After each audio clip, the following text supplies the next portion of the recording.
shi wannan nasara ba nawo bane ni kadai ko kuma na Ranches ita kadai. Wannan nasara ne ma mutanen Kaduna masu son kwallon kafa. Wani abu ne wanda Allah ya yi kuma ni aka yi amfani da wajen samun wannan nasara. Saboda haka ni da zan iya ba ni da wasu kalmomi da zan yi amfani da su da zai iya nuna daɗin da nake ciki ko kuma halin da nake ciki yanzu haka.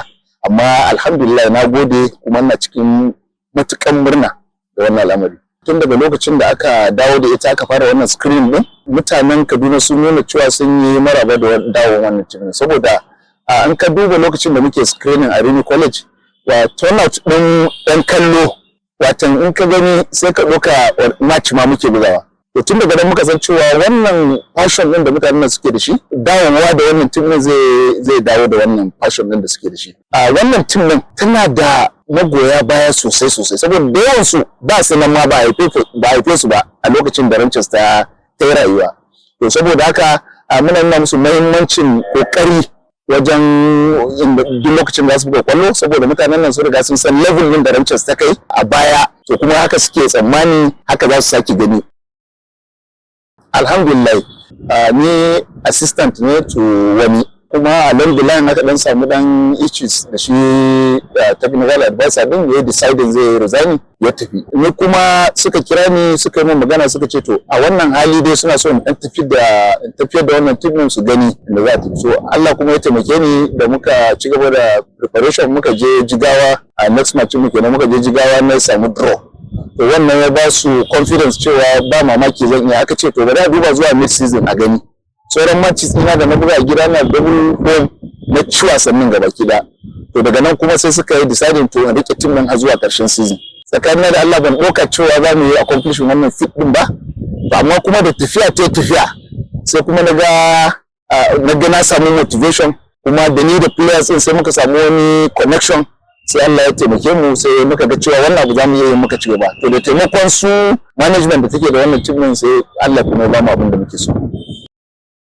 Ko kafin in fara coaching din wannan team din muna biyan wasanni muna ganin abin da ke faruwa. Za mu iya bada 85% wajen organization, amma bangaren hura wasanni to a nan ne har yanzu muke da challenges da kuma crowd restiveness. To wannan abubuwa guda biyu su ne ya kamata a mai da hukumar da take tsara wannan wasanni, annan ya kamata ta mai da hankalinta sosai. In ta mai da hankalinta sosai kan wannan, sannan kuma su coaches a nuna musu cewa really it's not about koyaushe sai an yi winning. In kai preparing well kai winning alhamdulillah, in kuma ku winning ba which means opponent ɗinka sun preparing fiye da kai, shi yasa suka samu galaba a kanka. Wani lokaci kuma hard luck ne kawai, da wani lokaci rashin sa'a ne, gashi ka buga kwallon da kyau kuma amma sa'an da zai zo ba. Shi kwallo yana da wannan.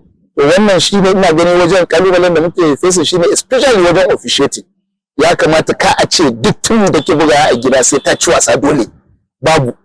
Kuma kai ya zama to cewa team ta gaya ma kanta ita dole ita ce za ta tafi za ta samu promotion tun ma kafin a buga wasa. Wannan shi ne challenge da ake face, kuma ina ganin hukumar shirya kwallon kafa ta NNL ita ce kasan Premier League na Nigeria. Ya kamata a ce players din da ke tuwa daga wajen su kara ma NPFL kima.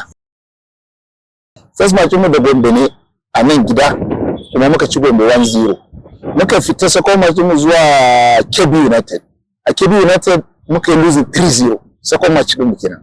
So kaga a nan lokacin nan da yake players din da muke da shi mafi yawan su sabbin players ne, matasa ne from grassroots suka fito, kuma mostly daga nan Kaduna. So kaga it's very difficult. Most of the teams da suke cikin wannan rukuni teams ne da suke da experience sosai, wasu ma sun bubbuga a Premier League kafin suka dawo wannan rukuni. To saboda haka wannan shi kanshi challenge ne a gare mu. Da muka zo muka psychologically muka yi yaran nan magana, muka nuna musu za su iya, da kuma muka change system of training din mu cikin yardan Allah sai yaran suka yarda da mu kuma muka ba su trust, haka muka tafi. Abin da ya canja mana wannan wasanni kenan.